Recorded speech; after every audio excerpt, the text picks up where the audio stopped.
हवामान विभागानं महाराष्ट्रातील 30हून अधिक जिल्ह्यांमध्ये वादळी वाऱ्यासह मुसळधार अवकाळी पावसाचा इशारा दिलाय।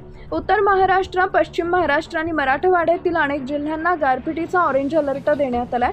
मार्च महिन्याचा शेवट गोड होण्याऐवजी राज्यावर अवकाळी पावसाचं सावट गडद झालंय। हवामान विभागानं दिलेल्या इशाऱ्यानुसार राज्यातील 30हून अधिक जिल्ह्यांमध्ये वादळी वाऱ्यासह मुसळधार पावसाची शक्यता आहे। ताशी 60 किलोमीटर वेगानं वाहणारे वारे आणि काही ठिकाणी होणारी गारपीट यामुळे शेतीसह जनजीवनावर मोठा परिणाम होण्याची भीती वर्तवण्यात आली आहे। नाशिक, जळगाव आणि अहिल्यानगर या जिल्ह्यांसाठी ऑरेंज अलर्ट जारी करण्यात आलाय। इथं वादळी वाऱ्यासह गारपीट होण्याची दाट शक्यता आहे। तर धुळे आणि नंदुरबारमध्ये येलो अलर्ट असून पावसाच्या सरी कोसळतील। पुणे, सातारा, सांगली आणि सोलापूर या जिल्ह्यांना ऑरेंज अलर्ट देण्यात आलाय। विजांच्या कडकडाटासह इथं 50 ते 60 किलोमीटर वेगानं वारे वाहतील। कोल्हापूर जिल्ह्याला मात्र येलो अलर्ट देण्यात आलाय।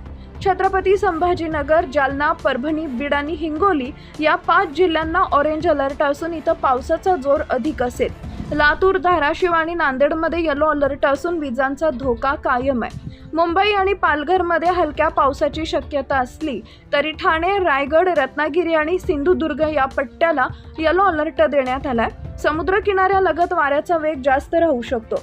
भंडारा, चंद्रपूर, गडचिरोली, वर्धा आणि यवतमाळमध्ये पावसाचा येलो अलर्ट आहे। विदर्भात विजा पडण्याचं प्रमाण अधिक राहू शकतं, यामुळे नागरिकांनी सुरक्षित स्थळी आश्रय घेण्याचं आवाहन करण्यात आले आहे।